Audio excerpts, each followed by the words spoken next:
Hello मित्रों, स्वागत है आपका। आज हम जिस टॉपिक पे बात करने वाले हैं वो टॉपिक है कि बीपीएससी 66वीं मेंस के लिए क्या पढ़ें क्या ना पढ़ें। क्योंकि सिविल सेवा में ऐसा कहा जाता है कि पढ़ने से ज़्यादा छोड़ना महत्वपूर्ण होता है, क्योंकि सब कुछ पढ़ करके आप मेंस क्लियर नहीं कर सकते। इसलिए उसी सोर्स को पढ़ा जाता है जो आपको लिखने में, आपको मार्क्स दिलाने में भूमिका निभाए। नहीं तो आप सब कुछ पढ़ कर के आप मेंस नहीं लिख सकते, आपकी राइटिंग अनबैलेंस्ड हो जाती है। देखिए, चूँकि अब टाइम बहुत कम है, अब मेंस का डेट डिसाइडेड है, तो इतने कम समय में क्या करें, क्या ना करें? सबसे बड़ा प्रश्न उपस्थित यही होता है। और कहाँ से शुरू करें? क्योंकि अब प्रीलिम्स हो गया है, अब प्रेशर भी बिल्डअप हो रहा है कि मेंस के लिए क्या करा जाए। तो कुछ तो आधार होना चाहिए जहाँ से आप शुरू करेंगे। तो मेरा ऐसा मानना है, मेरा अनुभव कहता है कि जब भी आप मेंस की शुरुआत करें तो सबसे पहले आप जो है उसका क्वेश्चन पेपर निकालिए। देखिए, बिहार पीसीएस का जहाँ तक प्रश्न है तो 63 से पहले जितने भी प्रश्न आते थे वो सब पिछले 10 साल का ही रिपीटेशन होता था। लेकिन अब जबकि 63 से 64 से 65 जो प्रश्न आए हैं, इसमें बहुत कम प्रश्न हैं जो रिपीट हुए हैं। पहले ऐसा कहा जाता था कि पिछले 10 सालों का प्रश्न आप देख के जाइए और मेंस आपका निकल जाएगा। लेकिन आज जो है विषय बिल्कुल ही विपरीत है, क्योंकि अब जिस प्रकार से करंट का वेटेज बढ़ गया है, जिस प्रकार से क्वेश्चन जो है एनालिटिकल पूछने लगे हैं, जिस प्रकार से प्रश्न इन्फ्रेंशियल आने लगे हैं, तो अब जो है पिछले प्रश्न को आप प्रिपरेशन करके मेंस नहीं निकाल सकते। हाँ, इतना तो ज़रूर है कि पिछले प्रश्न को आप देखेंगे तो एक आइडिया ज़रूर मिल जाता है कि किस प्रकार से क्वेश्चन आ रहे हैं। लेकिन मैं तो कहूँगा कि आप अगर तैयारी मेंस की कर रहे हैं तो 64वीं जो मेंस का पेपर है, जीएस फर्स्ट एवं सेकंड, ये दोनों को आधार ज़रूर बनाइए, इसको ज़रूर देखिए। क्योंकि ये जो है, हमें ऐसा लगता है कि बीपीएससी का लैंडमार्क है मेंस के क्वेश्चन का, जहाँ से बदलाव हुए हैं। ये काफ़ी एनालिटिकल क्वेश्चन हैं, ये काफ़ी इन्फ्रेंशियल क्वेश्चन हैं और काफ़ी जो है दमदार प्रश्न है ये। देखिए, अब बात ये है कि क्या पढ़ें क्या ना पढ़ें। तो पहला आपको का काम है कि सामने प्रश्न रखिए और आप जो है पिछले जितने भी मेंस हुए हैं उसका आप जो है मार्केट में मिल जाता है, उसका क्वेश्चन आंसर ले लीजिए, उसको सामने रखिए। उससे आपको जो है एक आइडिया मिल जाएगा कि कैसे प्रश्न पूछे हैं और कैसे लिखने हैं। और बाकी जो है आप अपना सोर्स निकालिए। जैसे इतिहास के लिए वो पूछते हैं मॉडर्न इंडिया खास करके, तो मॉडर्न इंडिया में बहुत सारे पुस्तकें हैं। अगर हमसे आप पुस्तक की बात करेंगे तो मेरे पास तो बहुत सारे मॉडर्न इंडिया के पुस्तक हैं।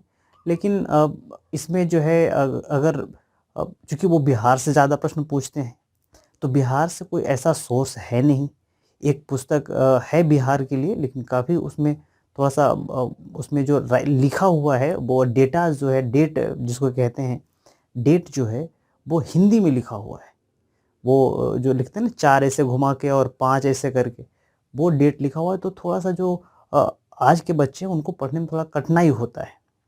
वो बुक है के दत्ता की शायद है वो, हाँ, के दत्त की बुक है, वो 3 वॉल्यूम में आती है। वहाँ से आप अगर मॉडर्न इंडिया को कवर करना चाहें, जो 65वीं में प्रश्न पूछे हैं, वहाँ से आपके कवर हो जाएँगे। लेकिन जो 64वीं के प्रश्न हैं, वहाँ से कवर नहीं होंगे, वो काफ़ी एनालिटिकल प्रश्न हैं। उसमें हिस्टोग्राफी भी पूछा हुआ है। तो थोड़ा-सा वहाँ पे आपको ध्यान देने की ज़रूरत है।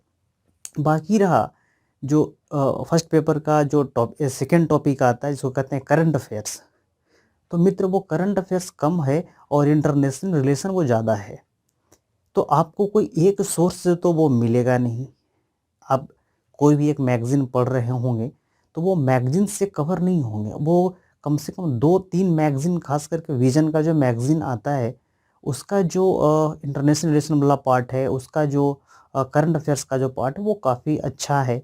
वहाँ से आप उसको कवर कीजिए। कुछ साइट्स देख लीजिए, कुछ न्यूज़पेपर देख लीजिए जो पहले 2-3-4 महीने का है, क्योंकि वही तो पूछते हैं वो। और बाकी रहे स्टैटिक्स का पार्ट, उसको भी आप उस पे ज़्यादा तो फोकस करने की ज़रूरत नहीं है। आप 20 से 25 दिन में स्टैटिक्स को निकाल लेके जाएँगे। बाकी रहा सेकंड पेपर, तो सेकंड पेपर में इकोनॉमिक्स पूछते हैं, ज्योग्राफी पूछते हैं, वो साइंस है। तो साइंस वो वाली साइंस नहीं है जो हम लोग बुक्स में पढ़ते हैं, वो साइंस है जो जैसे इसरो के बारे में पूछते हैं, वो DRDO के बारे में पूछ लेंगे। तो इस संस्थाओं के बारे में प्रश्न पूछते हैं। तो ये भी करंट वेस्ट है, क्योंकि अब आप देखिएगा प्रश्न उठा करके फर्स्ट पेपर और सेकंड पेपर का दोनों मिलाकर के लगभग 60 से 70% जो पार्ट है वो करंट वेस्ट है। तो आप करंट पे ध्यान दीजिए, खास करके जो बेसिक जो हम लोग पढ़ते हैं, बेसिक जो बुक्स है उसको हम करंट से अगर जोड़ते हैं तभी जाकर के वो आंसर्स पूरे होते हैं। और बाकी ऑप्शनल है, तो ऑप्शनल तो जिनका जिनका ऑप्शनल जो है वो आप तो देख ही रहे होंगे। और सबसे बड़ी बात है कि आंसर राइटिंग अब लिखेंगे कैसे। देखिए, सब लोग कहते हैं कि हम राइटिंग सिखा देंगे। कुछ लोग का ये भी कहना है कि आप 11th-12th में लिखते हो, आप ग्रेजुएशन में लिखते हो, वैसा ही आपको यहाँ भी लिखना है। तो एक बात बताइए, चूँकि ये प्रशासनिक सेवा का एग्ज़ामिनेशन है, आप खुद ही दिल पे हाथ रख के देखिए कि जो चीज़ या जो शब्द आप लिख के आए हैं ग्रेजुएशन में, वो आपके अलावा आप पढ़े हैं और दूसरा प्रोफेसर पढ़ा है। क्या वैसे लिख कर के आप जो है सिविल सेवा क्वालिफ़ाई कर लेंगे? देखिए मित्र, अगर जो कोई कहता है आपको कि आप ग्रेजुएशन में जो लिख के आए हैं उसको लिख करके आप पास हो जाइएगा, तो ये पॉसिबल नहीं है। इसके लिए थोड़े से राइटिंग पे मेहनत करनी पड़ती है, थोड़े से राइटिंग जो है वो वर्ल्ड क्लास की राइटिंग चाहिए इसमें, समझे? मतलब चूँकि ये क्वेश्चन विश्लेषणात्मक, अधिकांश क्वेश्चन विश्लेषणात्मक रहते हैं, तो वहाँ तो आपको विश्लेषण करना पड़ेगा, वहाँ तो आप पॉइंट आउट नहीं कर सकते। हाँ, कुछ प्रश्न होते हैं जो पॉइंट वाइज लिखे जाते हैं, लेकिन अधिकांश प्रश्न को विश्लेषण करके लिखा जाना चाहिए और लिखा जाता है।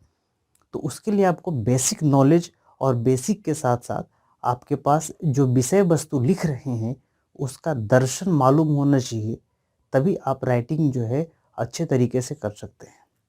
तो अब करना क्या है? करना ये है कि आप जो है जितने भी अब जो जीएस के प्रश्न बन रहे हैं, तो आप पहले टॉपिक को निकाल लीजिए। सबका जो है पॉलिटी का, इकोनॉमिक्स का, साइंस का जो टॉपिक पूछने वाले हैं, ऐसा तो इतना तो आपको पता ही होगा कि क्या-क्या पूछेगा, क्या-क्या हमको प्रिपरेशन करके जाना है। इस टॉपिक को निकालिए और उस पे आप प्रैक्टिस कीजिए, लिखने की आदत डालिए। क्योंकि राइटिंग, अब यहाँ कितने कम समय में तो राइटिंग बता भी नहीं सकता मैं। राइटिंग पे कभी अलग क्लास में लूँगा। तो जो है लिखने की जितनी आप प्रैक्टिस कीजिएगा उतना ज़्यादा आपका जो है वहाँ पे क्वालिफ़ाई करने के चांसेस बढ़ जाएँगे। तो लिखने की प्रैक्टिस कीजिए।